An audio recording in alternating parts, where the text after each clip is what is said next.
Bienvenue sur ce balado qui aborde le sujet de la santé des femmes. Le meilleur de soi propose des rencontres inspirantes avec des invités qui parcourent les différents piliers de la santé intégrative. Ils et elles partagent une vision holistique de la santé et font la promotion de la prévention pour nous aider à vivre pleinement. Je suis Evelyne Robert, animatrice, et ce que j'aime le plus, c'est de créer ces espaces de rencontres qui nous permettent de se questionner, de réfléchir et d'apprendre. Je vous souhaite donc d'être inspirés pour votre santé. Naturothérapeute agréée spécialisée en gestion de poids et déséquilibres hormonaux. Auparavant, elle agissait à titre de travailleuse sociale, membre de l'ordre professionnel. Elle a également complété son parcours à titre de coach formateur en neurosciences appliquées et en préparation mentale, ce qui l'a conduit à travailler avec les sportifs de haut niveau. Je vous présente Mireille Chevalier. Bienvenue Mireille sur mon podcast. Allô! C'est excité. C'est excitant. Je suis excitée moi aussi parce que je t'ai souvent entendu, je suis tes choses, je reçois tes courriels. J'ai vraiment accès à ton matériel, puis là, j'ai accès à la femme derrière tout ça. Elle est vraie, elle. C'est ça. Fait que je suis vraiment, vraiment contente que tu aies accepté mon invitation. Je sais que tout le monde va en profiter aussi parce que le sujet que tu touches est vraiment très intéressant. Et on est en plein dedans. Hein? Quand je t'ai écrit, là, voudrais-tu participer à mon podcast pour les femmes de 40 ans et plus? Ouais. C'est vraiment cette clientèle-là que tu vois maintenant. Oui. Donc, on va le dire maintenant, tu te spécialises vraiment au niveau des hormones, beaucoup. Oui. Donc, tu as travaillé avec les femmes qui ont des difficultés à gérer, ou en tout cas des difficultés hormonales. Oui, au début, c'était... il y avait la notion de gestion de poids, mais il faut considérer... Fait que, tu sais, je suis spécialisée en gestion de poids et déséquilibres hormonaux. Puis, c'est sûr et certain que l'ex-travailleuse sociale, je fais plus partie de l'ordre. Il faut que je prenne soin de l'appellation, la bachelière en travail social en moi. Toujours la conscience d'eux. Fait que là, pour au final découvrir que le poids, c'est un symptôme. Tout le reste, c'est lié aux déséquilibres hormonaux. Le poids, c'est un symptôme. Un des symptômes que la femme a vit après 40 ans. Un des symptômes. Un des symptômes. Et on le sait que c'est pas le seul, mais souvent, c'est le seul qui est visible, pour dire, puis qu'on accepte. Hey, si tu savais comment il y a plein de femmes, là, je vois déjà là, les épaules vont faire « Ah! » Oh oui. Oui. Oui, en tout cas, ça fait la même affaire que quand j'ai vu ça, j'ai fait « OK, oui. » Parce que c'est ça qui s'est passé. Qu'est-ce qui t'a amené à te spécialiser dans ce domaine-là? C'est parce que toi, tu l'as vécu? Oui, c'est ça. En fait, il y avait une partie, dans le temps que je faisais de la pratique privée avec ma clinique, une partie où je voyais les femmes arriver à 40 ans, il y avait tout un élément commun, il y avait une forme de détresse qui était difficile à... Puis c'est juste, OK, la crise de quarantaine, on essaie d'expliquer ça par des phénomènes. Puis je voyais là, la souffrance des femmes. Là, dans ce temps-là, à l'époque, on ne parlait pas de poids, là, on parlait de santé mentale, j'étais en stress, anxiété, dépression. Mais je dis, comment ça, c'est une majorité à cet âge-là? Parce que nous autres, les femmes, on est plus fragiles que les hommes à vivre une dépression, semble-t-il, oui. Hormonalement parlant. Oui. Donc, puis là, quand j'ai su ça, c'est une formation que j'avais eue avec une psychologue. J'ai fait comme, hormonalement parlant. Ah, c'est intéressant. Puis ça a été la première, la clé dans la serrure. C'était pas débarré encore. Puis ce qui a fait que j'ai ouvert la porte, c'est que quand j'avais une multitude d'outils, puis je me suis retrouvée en plein cœur de la tempête hormonale, j'ai fait, OK, entre le comprendre avec la tête puis le vivre, il y a tout un monde, il y a toute une différence. Puis il n'y avait pas de ressources, beaucoup. C'est mécompris. C'est là que je me suis lancée à fond là-dedans. Oui, tu as raison qu'il n'y a pas de ressources, puis tu as raison qu'on n'a pas le choix. Tout le monde, on passe par là. Ouais. Toutes les femmes, on s'entend. Ouais. Pas tout le monde. 80% des femmes, là, ça c'est l'ordre des gynécologues qui avait sorti cette statistique-là, 80% des femmes vont vivre une intensité de symptômes. Il y a quand même une portion de femmes, 75-80%. Fait qu'il y a des femmes qui, pour elles, on a envie de dire qu'elles sont chanceuses. Mais ça ne veut pas dire qu'ils ne vivent pas les symptômes, ça ne veut pas dire qu'il n'y a pas d'aléas pour autant, mais oui.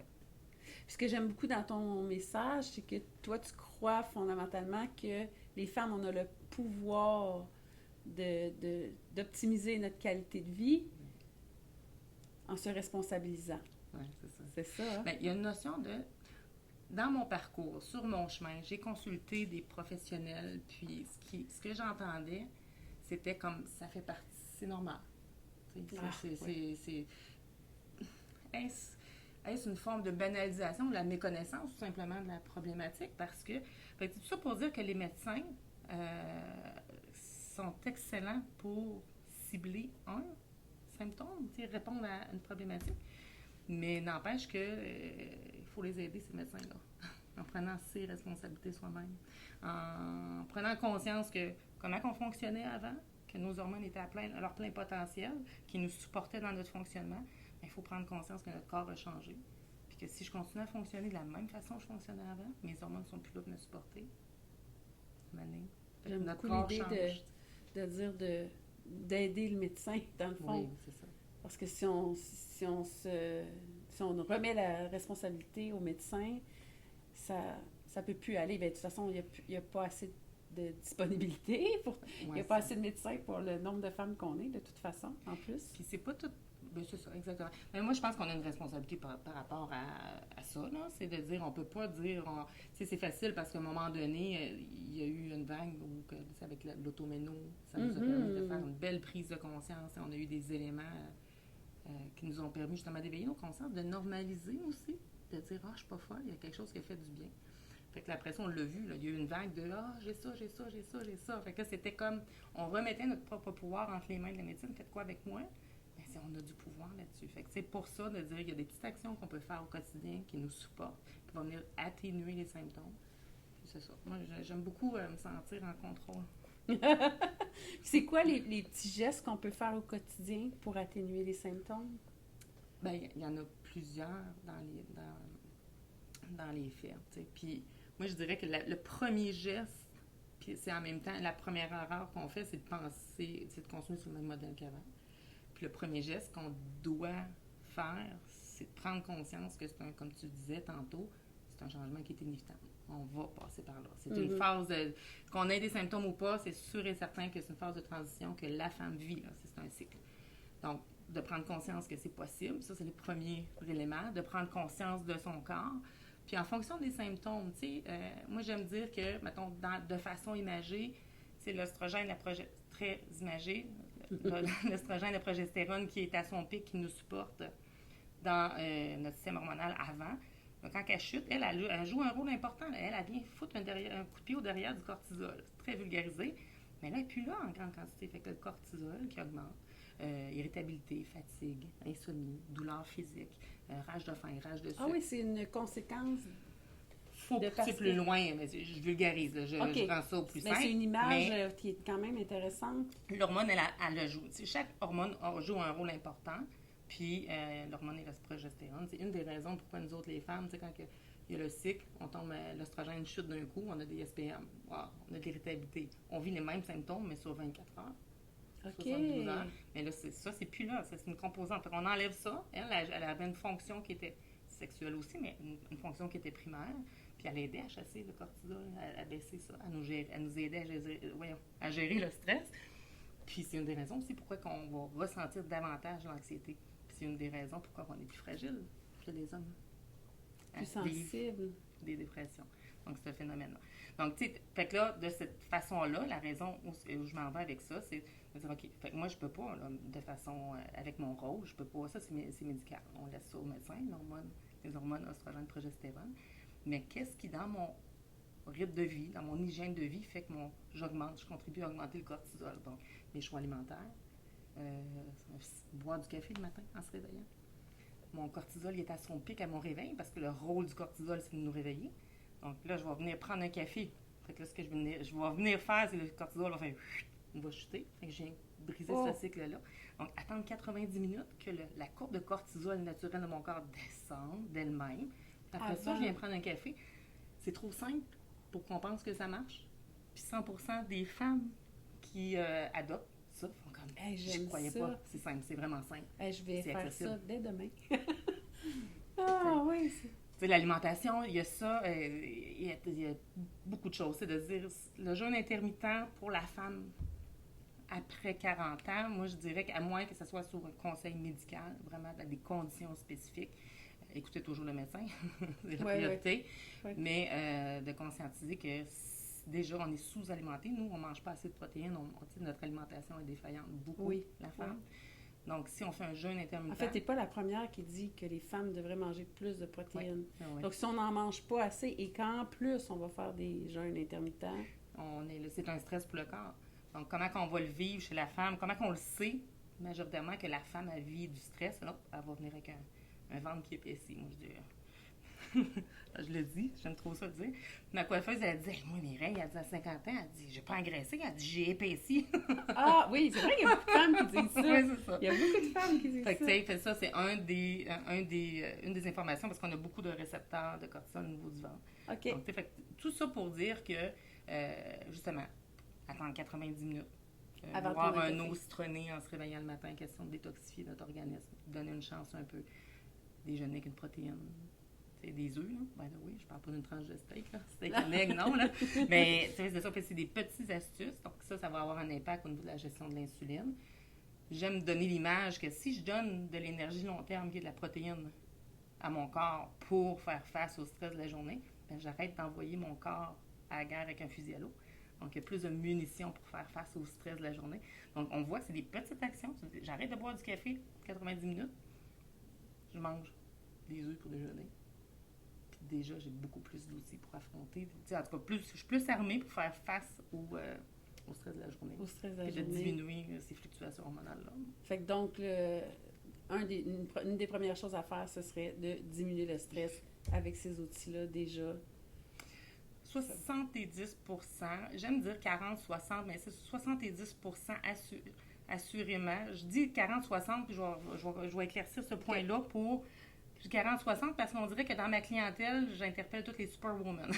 Ah, OK. Mais dans la vraie vie, 70% de nos difficultés peut être, dans la fluctuation, dans la gestion de plusieurs symptômes, peut être réglée par l'alimentation. OK. Par la suite... Des symptômes en lien avec la préménopause, ménopause. Une bonne partie. Donc, là, justement, la gestion de l'inflammation. Tu sais, si mon corps est en combat continuel, là, parce qu'il y a de l'inflammation puis il y a du mal partout, mais ça, c'est de l'énergie qui est non disponible pour affronter mes journées, pour avoir de la concentration, pour avoir tout ça. Donc, tu sais, Ça vient de où, l'inflammation? Bien, l'inflammation, moi, j'attribue ça, bien, il y a plusieurs raisons, là, mais entre autres, la présence d'excès de cortisol. C'est l'hormone du stress. C'est l'hormone du stress. Okay. Donc, 70%. Puis le reste, c'est... Et quand tu comprends ça, tu comprends bien les affaires. Beaucoup de choses. Beaucoup de choses. Puis le reste, c'est ce qui était notre plus grande force. Ça devient un enjeu pour nous, les femmes. T'sais. On est né on est conçu de façon altruiste. T'sais. On donne la vie, on donne le sein. On est bonne pour donner à tout le monde, mais on oublie de donner à la personne la plus importante qui est soi. Tellement. Donc, ça, c'est l'autre 30%, 25, 30, 40%. C'est de dire, OK, revoir mes habitudes. Hein? La culpabilité quand on dit non. Hein? Si je dis oui à ça, je monte ou je descends sur mon échelle de stress? Je veux avoir plus de difficultés. C'est stressant. Moi, c'est ça que j'ai réalisé dernièrement parce que, de mettre nos limites, ça fait partie de prendre soin de soi. Ouais. Puis, la culpabilité. Automatiquement. Ouais. Ça coûte cher, ces émotions-là. T'sais. Fait que, tu sais, on va prioriser le bien-être de tout le monde. On va prioriser. Tu sais, moi, je sais pas si tu m'as déjà entendu le dire parce que c'est une image qui me parle beaucoup. Tu sais, tout ce qu'on devrait faire dans la vie, nous autres, les femmes, c'est d'arroser nos plantes. Mais ce qu'on a fait, on les a arrosées dans ce ordre-là. Le travail, les enfants, ça dépend de l'âge des enfants. Le conjoint, des fois, quand ils sont plus grands, on inverse ces deux-là. Les activités, passion, amis, puis tout ça. Puis la plante du mois, ça, c'est ma plante à moi. Fait que qu'est-ce qu'on fait? C'est qu'on arrose, puis là, on manque. Qu'est-ce qui se passe quand une plante manque d'eau? On va la faire sécher, on la fera pas mourir. Fait que, tu sais, l'idée, après 40 ans, c'est mon corps change de façon de faire, parce que hormonalement parlant, c'est un processus naturel. Fait qu'on va changer. On va prendre la plante du mois, on va venir la mettre ici. C'est elle qu'on va arroser, qui va arroser les autres. Donc, c'est un changement de philosophie. La mettre en haut. Ouais. OK, j'aime mieux ça que de dire on commence par elle. Là. Je suis comme, c'est elle qu'on va arroser. Puis qu'on va arroser qui va... Donc, c'est d'apprendre à s'offrir à soi, à se prioriser. Mais c'est un changement de cap pour plusieurs. On est formaté pour prendre soin de tout le monde. Puis, c'est quoi les plus grands défis que les femmes de 40 ans et plus vivent, selon toi?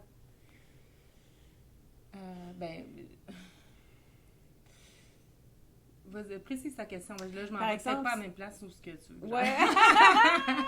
C'est mon podcast. Ouais, c'est ça. Si je m'en allais là, je vais valider.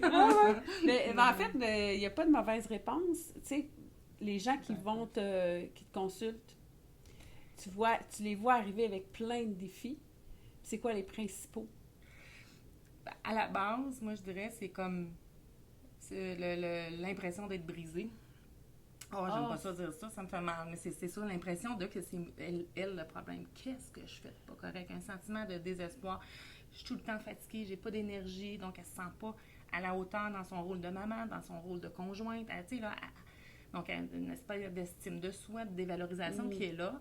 Puis là, la seule place où elle se sent compétente, c'est au travail. Puis là, la concentration diminue.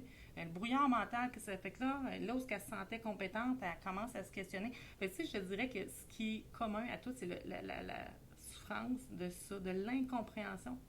Puis de l'hyper-culpabilisation, peut-être, de dire qu'est-ce que... C'est peut-être moi le problème. Ça, je l'entends souvent. Puis souvent, c'est ça. On pense que c'est nous autres qui... Non, c'est juste un processus naturel. Si on ne change pas de façon de faire, maintenant que tu le sais, là, il va falloir... Il y a une notion de responsabilisation là. Mais je dirais que c'est ça qui me touche le plus.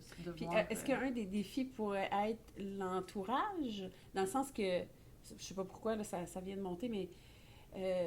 bon, je vais te voir, tu m'expliques que c'est normal ce que je vis, puis tu sais, comme je pense à l'automéno de Véronique Cloutier dont tu parlais tantôt. Moi, quand j'ai écouté ça, j'étais hyper émue parce que je faisais... C'est comme si tout d'un coup, tu dois l'entendre souvent. Ben non, mais je l'ai écouté. Ouais, c'est ça. C'est ça, j'ai fait comme, OK. Ouais.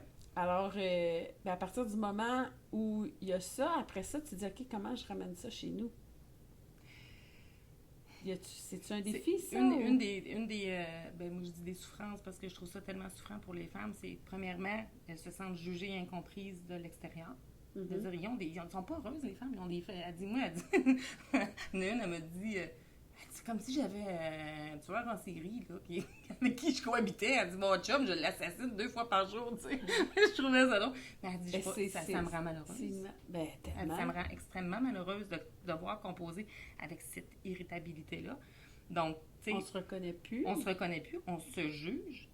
Puis là, on essaie d'expliquer quelque chose qu'on ne comprend pas, notre entourage ne comprend pas. Puis c'est à partir du moment où on le comprend, de l'amener dans notre entourage, as-tu des outils pour ça?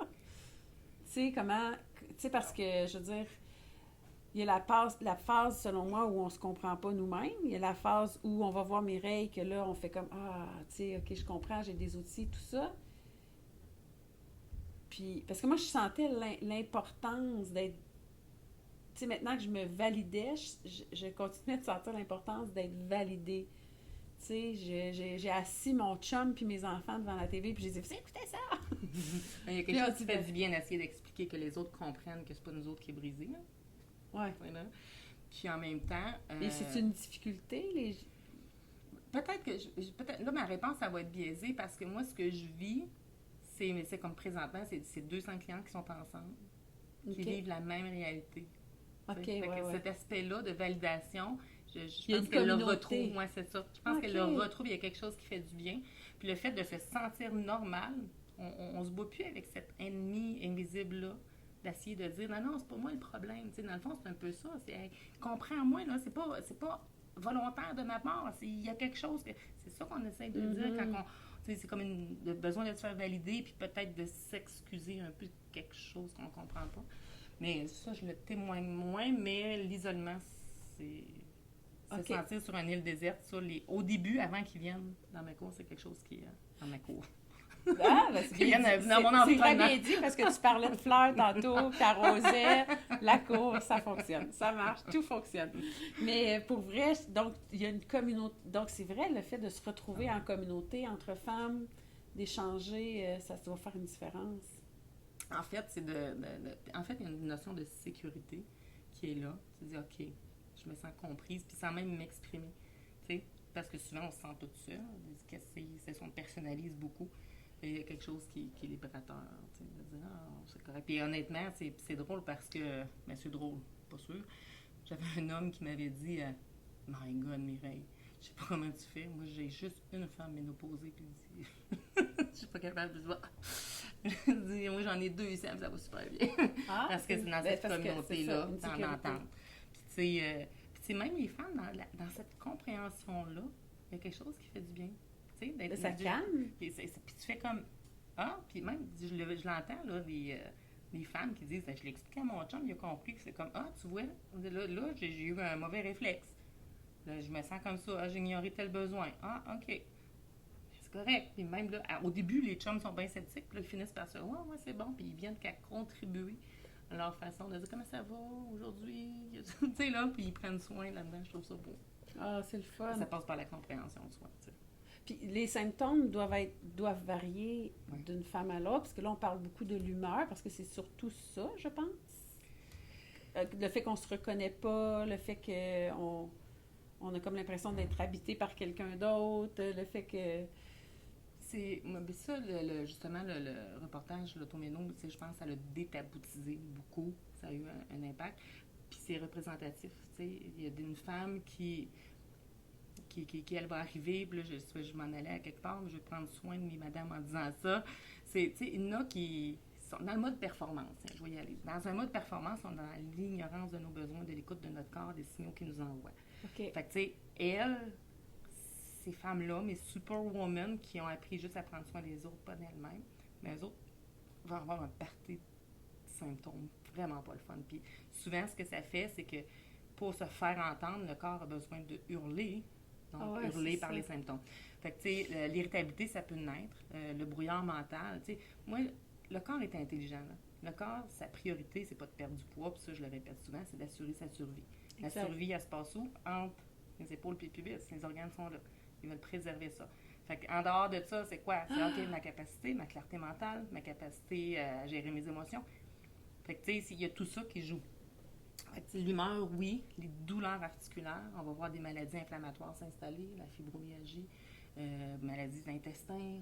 Il y a plusieurs... Fait que, tu sais, il y a autant de symptômes... Les symptômes, dans le fond, c'est comme des signaux d'alarme qui disent « il faut que je me protège de quelque chose ». En tout cas, c'est une façon que mon corps a trouvé de communiquer quelque chose qui marche plus comme avant, qui ne va pas super bien. Fait que c'est comme un enfant qui crie puis qui fiole, mais tu sais, si tu s'en occupes pas, il n'arrêtera pas. Il faut en prendre soin. Fait, mais les symptômes varient d'une personne à l'autre. Puis la thyroïde aussi, c'est une autre hormone qui... Puis ça, je l'ai découvert dans le parcours, dans mes études en tant que naturothérapeute, dans les formations complémentaires que j'ai faites.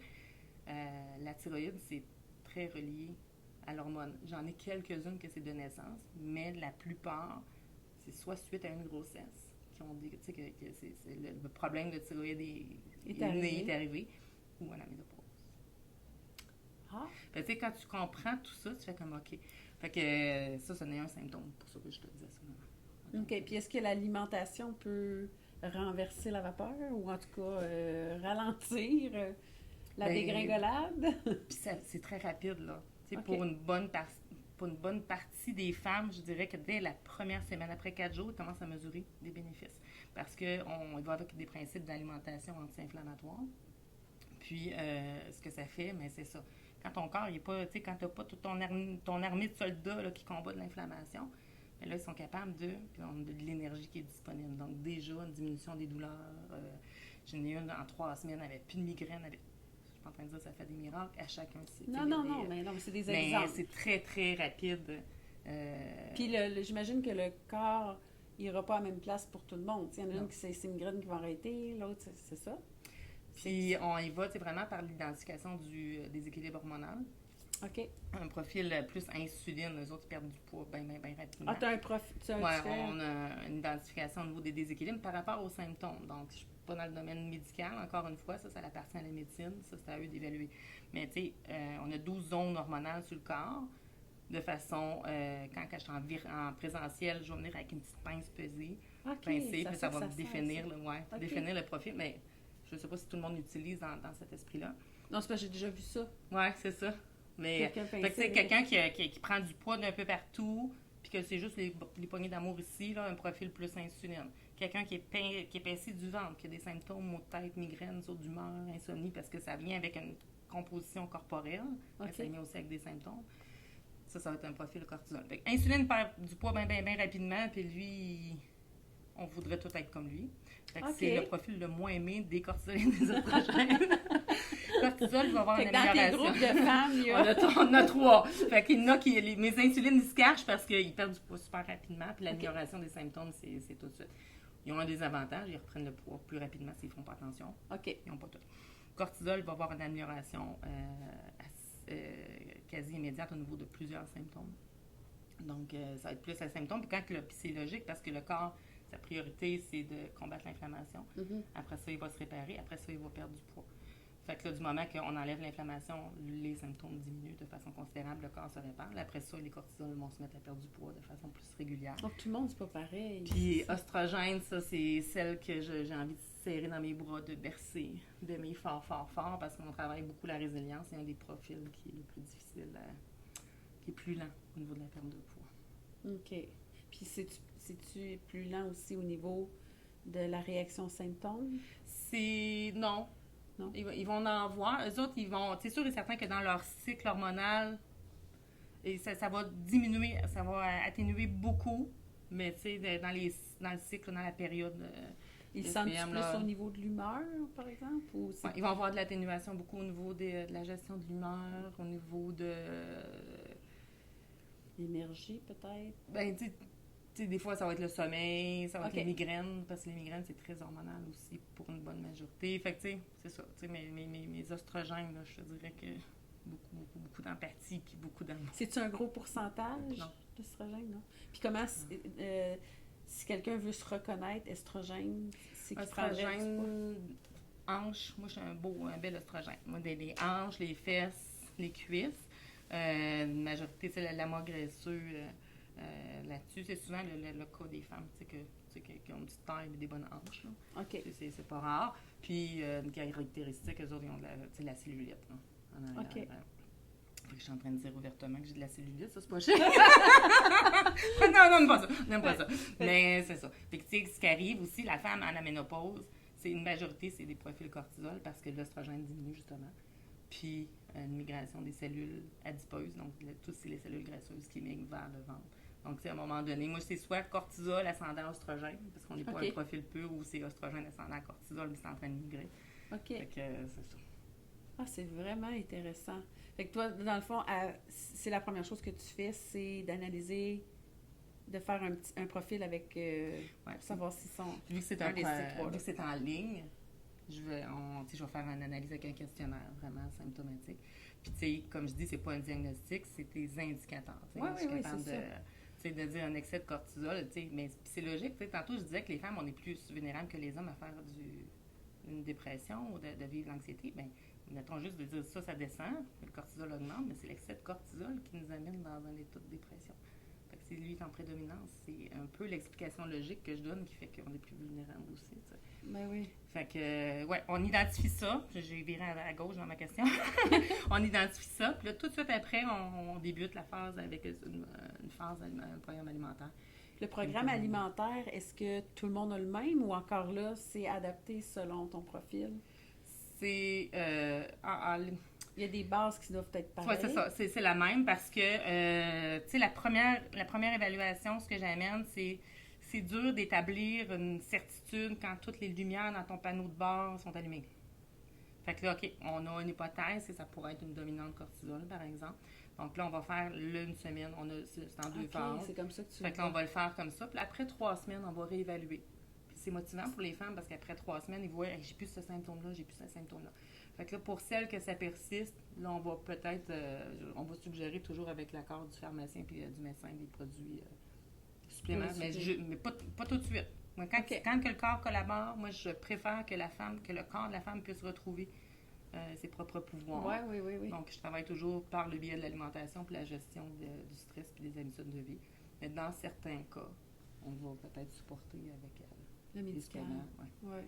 Puis sinon, le protocole aussi, après 3 semaines, selon si mon corps a bien réagi ou pas, tu vas savoir si je suis oestrogène. C'est ça. Mais en même temps, c'est là qu'on est capable d'avoir une validation. OK. Parce que souvent, est-ce que c'est après 3 semaines que tu as une validation? Plus clair. OK. Il y a moins de lumière d'allumer dans le panneau de bord.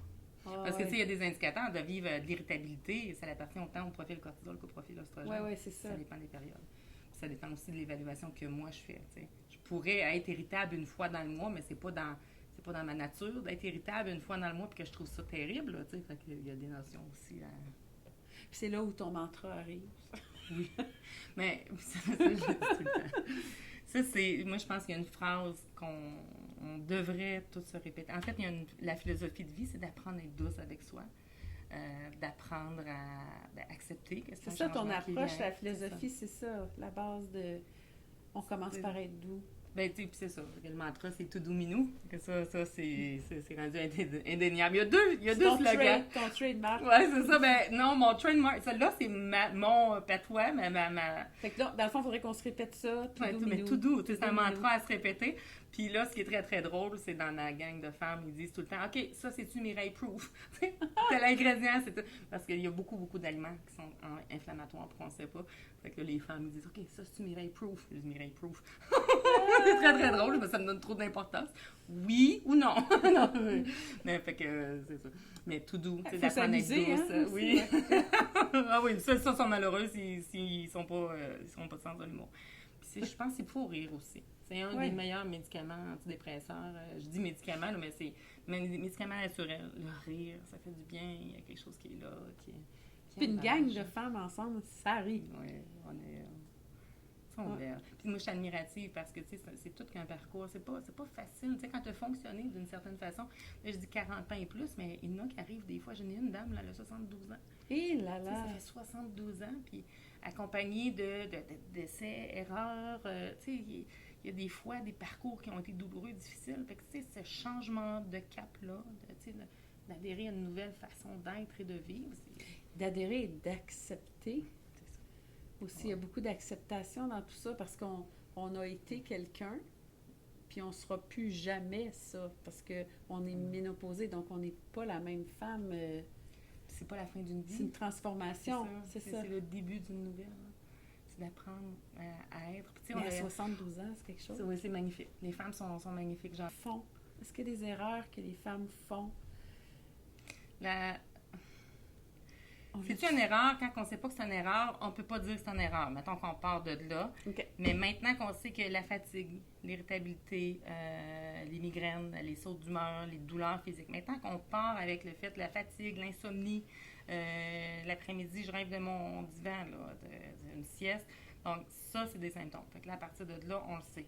L'erreur serait de penser que c'est normal, puis de continuer comme si de rien n'était. Ça, je te dirais que c'est la plus grande... De ne pas être à l'écoute. C'est ça. Donc, ça, c'est la plus grosse erreur, de ne pas reconnaître la présence de ces symptômes-là. La deuxième flagrante, ça serait de les ignorer. Fait que ça passe par la reconnaissance. Puis, c'est ça. La phase de déni, je dirais, qui fait le plus mal. Là, parce qu'on essaie de se prouver, je sais pas, on agit de...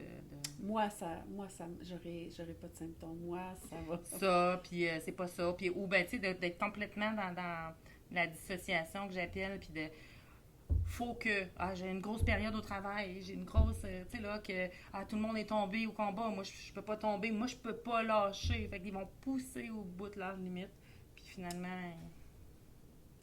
Faut que... Ouais, on est pas mal là-dedans. Mais ça, c'est dans les erreurs. Puis, tu sais, moi, je te dirais que la plus grande erreur, ça serait d'ignorer, mais aussi de se culpabiliser, puis de penser qu'il n'y a rien à faire avec ça. T'sais.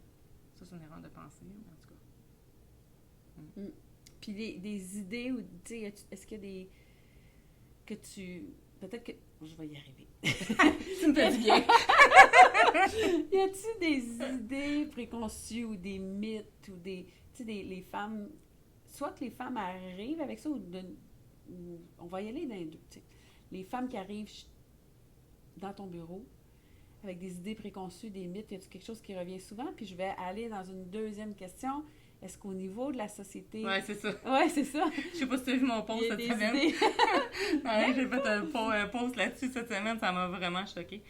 Ben, tu sais, dans les idées un peu défaitistes qu'il n'y a rien à faire, les femmes qui pensent qu'ils n'ont pas un rôle à jouer dans leur bien-être, ça peut, mais en même temps, c'est c'est culturel. C'est tout Oui, nouveau oui, là, qu'on absolument. en parle. Là. Absolument, Fait que, tu sais, ouais. l'idée de dire ça, c'est pas dans la culpabilisation de dire, hey, tu penses pas comme faut. Là. L'idée, c'est de dire, OK, et si on pouvait penser autrement aujourd'hui? Fait que, tu sais, dans ces idées-là, de toute façon, peu importe ce que je fais, ça marchera pas. Ça, je te dirais que c'est pas mal dans les pensées plus défaitistes que je vois au niveau sociétal. C'est plus Parce que les inquiétant. femmes essaient tellement d'affaires, tu sais, on se fait tellement proposer toutes sortes de choses que là, c'est ça, on arrive et on se dit, ah, Ça, une c'est autre désolant. affaire, tu sais, une autre affaire. Puis, tu sais, c'est difficile. Puis ça, je trouve ça... C'est drôle parce que dans une de mes publications, je parlais de marketing. De dire, t'as pas le choix de faire du marketing si tu veux te faire connaître, te démarquer. Mais jamais je vais mettre une... ça me touche profondément. Jamais je vais mettre une photo, moi, d'une femme avant-après, parce que la plus grande transformation qu'elle va vivre, c'est une transformation intérieure. Puis ça, on le voit pas, ça. Fait que, tu sais, c'est de développer, tu sais, c'est tout ça. Fait que, moi, je déteste le stéréotype de faut être belle. Tu sais, il y a une notion qui est rattachée à l'estime. Puis moi, cette image-là d'être associée à faut que je sois comme ça pour me sentir bien, Mais, c'est plutôt l'inverse, il faut être bien. Ouais, c'est ça. exactement. Puis au niveau de la société, y a-tu un gros mythe, là? Peux-tu raconter une anecdote? C'est arrivé cette semaine. Ben oui, vas-y, on est là pour ça. J'étais au Café Vanout, à Val-d'Or, en Abitibi. Puis là, j'étais assis, puis je travaille, puis je l'ai raconté dans mon groupe Zone à quarantaine cette semaine. Puis là, le monsieur, il dit, il dit, continuez à étudier, jeune femme, là, vous allez pouvoir trouver un emploi, tu sais. Je fais, là, fait que là, je rigole, si vous saviez, j'ai de la job bien en masse. Je dis, ah ouais, qu'est-ce que vous faites? Je dis, moi, je travaille pour vous, là, je m'occupe de vos femmes, là. Fait que là, tu sais, je disais, monsieur, proche 70 ans, je dirais. Il dit, ah oui, il dit, mon Dieu, il dit, à 50 ans, il dit, une femme, si elle tombe célibataire, ça peut pas retrouver de mari. Ah, je dis, non, comptez-moi ça, tu sais.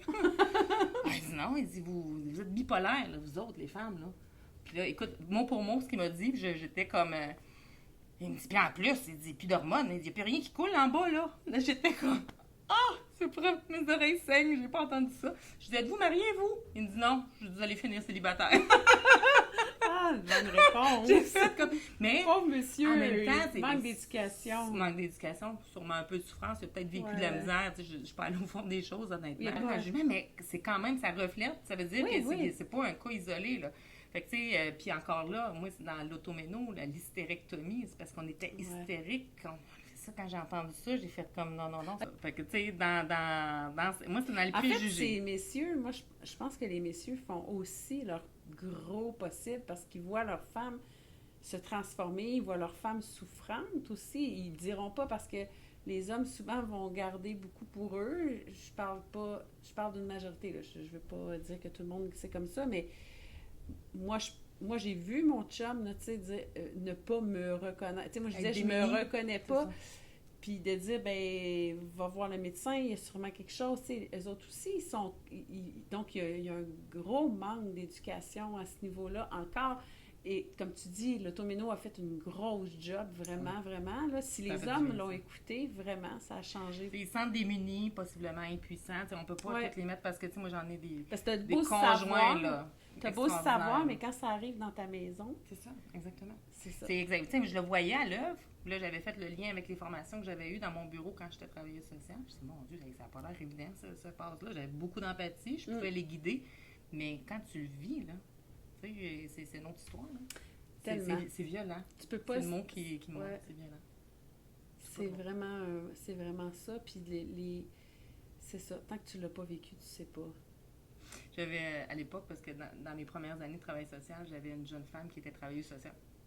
Moi, je travaillais pas pour la DPJ, mais je travaillais dans le même établissement que la DPJ, puis elle était jeune, puis elle enlevait des enfants. Fait que là, elle disait, puis elle se faisait critiquer par les parents, puis de toute évidence, t'es qui, toi, t'as pas d'enfant? Puis elle disait, j'ai pas besoin de me faire couper un bras pour savoir si ça fait mal puis ça saigne. Là, je trouvais ça intéressant comme réplique, tu sais. Ouais. Mais elle dit, Mireille, elle dit, j'ai tellement changé ça. Elle dit, quand j'ai eu mes enfants, j'ai compris à quel point ça fait mal puis à quel point ça saigne de se faire arracher un bras. Fait que, tu sais, il y a la théorie puis il y a l'expérience. Quand tu le fais, c'est tout le monde. Ouais. C'est tellement ça. Ouais. Mais c'est aussi... on n'est pas obligé de subir. Mais non, c'est surtout ça qu'il faut retenir. Tu sais, on a du pouvoir là-dessus.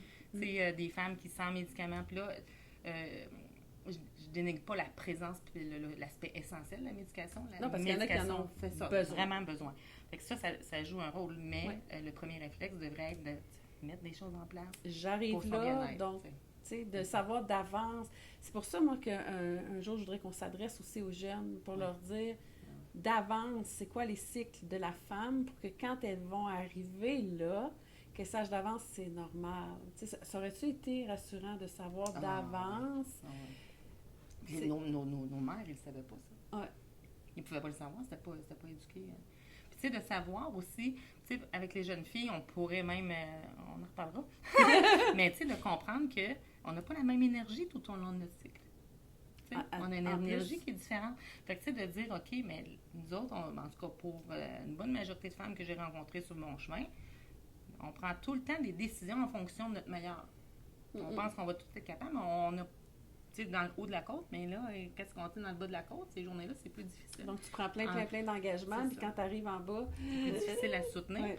Donc, tu sais, ça aussi, ça génère du stress pour le corps. Fait que, tu sais, de conscientiser ce cycle-là, même quand la périménopause, quand même, la périménopause peut s'installer les symptômes sur 10 ans, là, c'est quand même pas rien. À partir de quel âge on peut... Les données changent, tendent l'âge tend à rajeunir, je sais pas comment dire ça autrement, là. Okay. Fait que, tu sais, on parle de la périménopause, c'est subtil, c'est un symptôme après, c'est sournois, en fait, on ne le voit pas trop. Ça va être, une fatigue. C'est normal, j'ai travaillé beaucoup 2 semaines, tu sais, fait que là, on peut difficilement l'associer. Mais les symptômes peuvent s'installer. Fait que, tu sais, la ménopause, je pense, l'âge moyen, c'est 52 ans. On a diminué. Ça va arriver entre 45 et 52 ans. Puis la périménopause, ça peut s'installer. La baisse de la progestérone chez la femme, c'est à 35 ans. Fait que, si on peut dire... Pourquoi ça a diminué? Ça, j'aimerais ça aller chercher cette information-là. L'hypothèse que j'ai, c'est que, tu sais, avec l'eau des robinets, tout l'accès, les médicaments, les résidus de médicaments qui se retrouvent dans notre eau potable et tout ça, mais je ne veux pas m'improviser là-dessus. Ça joue au niveau des hormones, probablement. On voit plus de difficultés au niveau de la fertilité, autant chez les hommes que chez les femmes. Donc, tu sais, il y aurait une belle recherche à aller faire là, mais j'en ai pas fait un domaine d'expertise. Bon, non. Puis au niveau, elle dit j'en ai assez. Non, c'est ça. Ben, c'est intéressant parce que, tu sais, c'est de se questionner, mais je ne suis pas tant au niveau de la fertilité. Fait que, possiblement que si j'étais plus dans cette sphère-là. Puis tantôt, tu as ouvert une petite parenthèse. J'aimerais ça qu'on y revienne au niveau de... parce qu'on a parlé de plusieurs symptômes au niveau... tu parlais de la fatigue, tu parlais de maux de tête, troubles de digestion, tu as dit aussi l'humeur. On n'a pas parlé des troubles sexuels aussi. La baisse de libido. La baisse de libido. La baisse de libido. Plus que ça. Je vois-tu là? Les fuites urinaires. Ah oui, hein? Tu sais, mais on ne sait pas. Moi, j'ai tout le temps pensé. Fait que là, je suis en train de me dévoiler encore une fois que c'est parce que j'avais eu 3 enfants. Donc, j'étais un profil d'oestrogène, cellulite, puis je pèse dans mes culottes. C'est pas ça que je veux dire. Je me magane. Tu l'as dit. Mais, tu sais, puis en même temps, j'ai eu une kinésiologue qui est venue animer mon groupe de femmes, qui est venue expliquer ce phénomène-là, qui est de dire, OK, parce que tout l'appareil génital féminin est soutenu par les tendons et toute la patente. Puis là, notre collagène diminue, nous, les femmes. Ben tellement, oui. Donc, collagène diminue, fait que moins de tonus au niveau des tissus, ben oui. C'était vraiment intéressant, cette formation-là qu'elle était venue offrir. Donc, tu sais, ça fait partie des symptômes. La libido, tout ce qui est l'appareil, la lubrification, ça vient influencer aussi. Puis la libido, le cortisol, c'est la même chose chez les hommes, by the way. Une forte présence de cortisol va venir atteindre la libido aussi. Fait que, tu sais, c'est multifactoriel. Ouais. C'est ça. On aime ce mot-là. Mais tu sais, au niveau de la lubrification, j'ai quand même des limites dans l'exercice de mon métier. Là. Je ne peux pas promettre aux femmes de retrouver ça. Mais j'ai des femmes qui me disent que leurs maris sont très reconnaissants. Ah! Bon, fait que il y a des messages. C'est gratuit. C'est gratuit, monsieur. Mais tu sais, justement, quand parce on que a moins le cortisol... Ça l'éteint, c'est la même chose chez l'homme que chez la femme. Un homme qui vit beaucoup de stress va avoir des difficultés érectiles. C'est ça. C'est ça, le stress. Ah, ouais. Puis penses-tu que si on n'était pas stressé du tout, là, tu sais, si on était sur une île déserte, hyper zen, penses-tu que les symptômes seraient là pareil? Je crois fermement que ce mode de performance-là, c'est culturel, ça, je pense que ça l'amplifie énormément. Puis que ça va venir amplifier. Il faudrait que je fasse référence à mes femmes qui sont plus à la retraite. Sont stressées, des fois pas à la même intensité, mais pour d'autres choses. Ça anticipe d'autres choses. Mais c'est sûr que j'attends que clairement le cortisol, le stress a un rôle prédominant au niveau des symptômes. Je rêve à l'île déserte, là, mais... oui, c'est ça que je on le vit, là, quand on est en vacances, on fait juste... on dirait qu'on a plus... souvent, si on a travaillé fort pendant longtemps, c'est là qu'on tombe malade. Le corps lâche ses armes, mais il y a quelque chose qui fait du bien. Hein? On voudrait pas retourner. Puis il y a un contraste, puis le corps, il fait comme ça me tente pas de retourner travailler. Ouais, c'est parce que là, t'es vraiment bien. Le corps te dit, ça me fait du bien, c'est bon.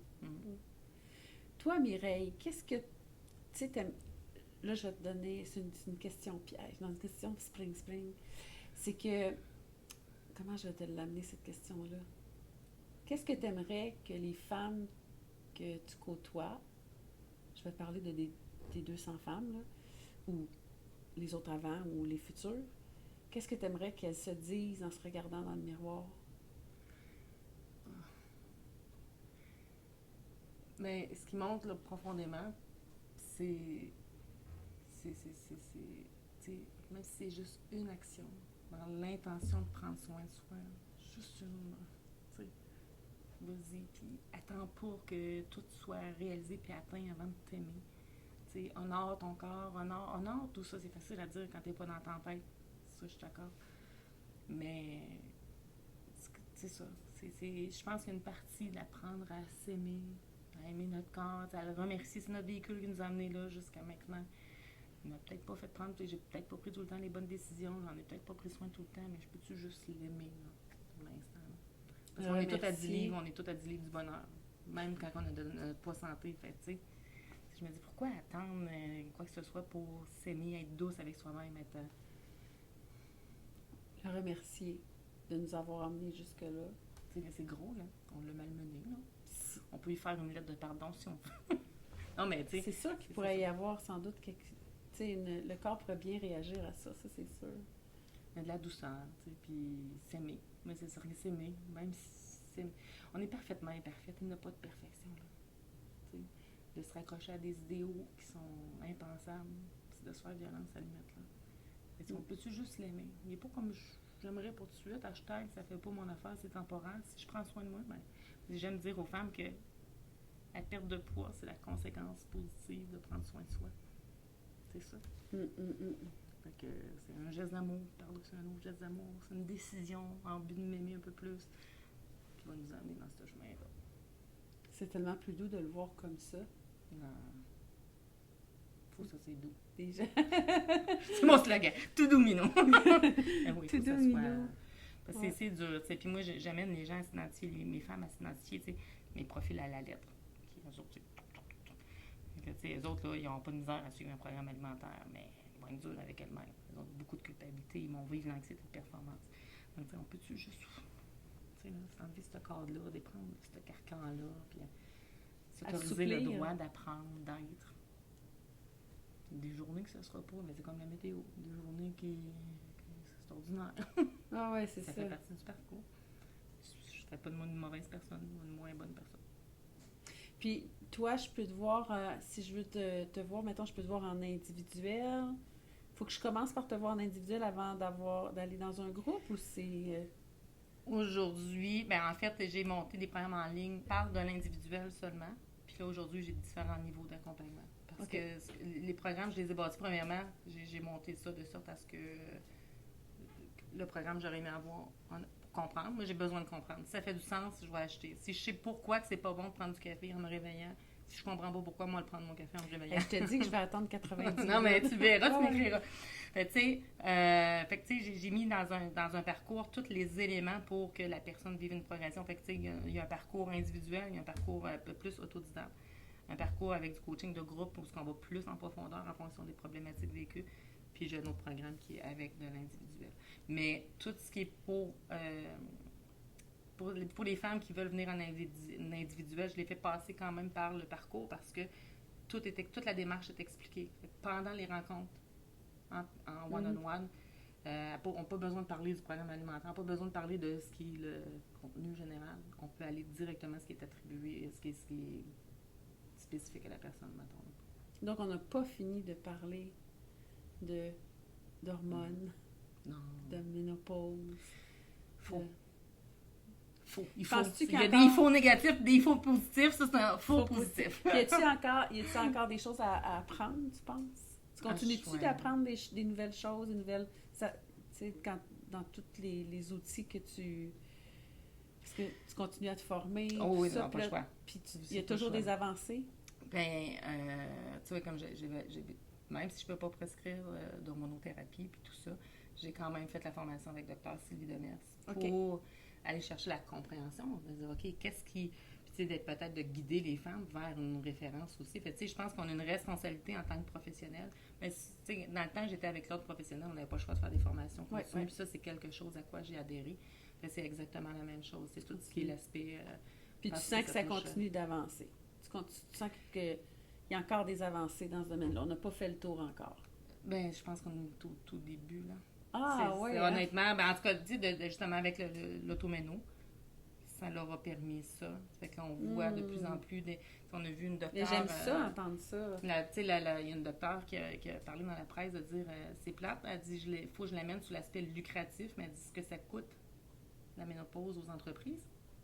Fait que, de développer tout des... Fait que, il y a cet aspect-là qui est creusé de comment, justement, améliorer. C'est vraiment intéressant. Fait, je trouve ça le fun parce que là, ça prend différents angles. Donc, c'est pas juste l'aspect, mettons, perte de poids puis gestion des symptômes. C'est qu'il y a une panoplie de services qui est en train de s'installer. Il y a une prise de conscience collective. Oui, au travail, chez le psychologue, les docteurs aussi, parce que il y a des docteurs qui se spécialisent, mais il y a des docteurs qui n'ont aucune idée de... Donc... Ça, c'est... Puis ça, des fois, tu fais comme... en tout cas... Il y a chacun leur croyance, puis chacun leur... J'ai entendu dans un reportage, je pense que c'était un docteur, un gynécologue qui disait que dans leurs études, les médecins vont beaucoup apprendre sur l'hormonothérapie masculine. Puis il y a des traitements, donc et de la prévention déjà en place, mais chez les femmes, on est au tout début. Puis on réalise pas ça, parce que ce qui va bien, souvent on n'en parle pas, mais effectivement, du côté des hommes, il y a vraiment une prise en charge rapide, comme maintenant pour le cancer du sein, par exemple. Oui, de plus en plus. Mais au niveau de... Ça, je trouve ça difficile. T'sais, imagine la femme qui souffre. On parlait tantôt de l'entourage, mais elle souffre, elle veut lui chercher un conseil. Là, pouvez-vous me dire ce qui se passe avec moi? Je comprends pas. Là. Ah, c'est dans votre tête. Ah, c'est normal à votre âge. Je suis plus capable de dire ça. Là, ça me fait mal, en fait. J'essaie de ne pas tomber dans l'émotivité. Mais je l'ai vécu, cette détresse-là, d'être assise à la chaise, de ne pas comprendre. C'est difficile de ne pas être empathique dans ce temps-là. De ne pas tomber dans la sympathie, je dirais plutôt. Oui, alors vivement, il y a tout ce volet-là aussi qui est à... Oui, j'ai pas le choix d'être d'accord avec toi. Il y a encore beaucoup On espère que tout le monde... les médecins qui aient de l'ouverture, qui se rallient à la cause, mais il y en a de plus en plus. Il y a des belles jeunesses médecins aussi qui... Ah oui. Vraiment, c'est intéressant, ça donne de l'espoir. Oui, pour la médecine intégrative, d'allier plein d'outils, C'est ensemble. Moi, mon travail, je le dis souvent, là, moi, je ne peux pas travailler sans la collaboration du médecin. Je le réfère, va voir ton médecin, ça m'inquiète, ça m'inquiète. Au moins, je donne des outils pour qu'elle puisse communiquer. Mais je pense qu'on a tout un rôle à jouer. On a soi-même un rôle à jouer. Puis c'est une communauté qui peut aider des enfants, mais c'est une communauté qui peut aider une femme ménopausée à aller mieux. Oui, puis la femme vieillissante peut tellement contribuer encore dans la société, tellement. Si elle se sent bien, là, watch out! On n'est pas catégorisé, Oui, c'est ça. Mais en tout cas, merci infiniment de ta présence. C'est un bonheur. Je suis vraiment, vraiment contente que tu aies accepté mon invitation. Puis oui, c'est sûr que ça va répondre c'est sûr que ça répond à un besoin. Puis c'est sûr que les services aussi répondent à un besoin. Puis on est qu'au début. On en parlera. Merci pour l'invitation. Ça me fait plaisir. Ça me passionne. Oui, mais ça paraît. Vraiment. Merci. Merci. Le meilleur de soi, c'est bien plus qu'un podcast. C'est une communauté de femmes qui veulent prendre soin d'elles, être en santé et se laisser inspirer. Parce qu'on mérite de se sentir bien, épanouie, rayonnante et en pleine possession de nos moyens.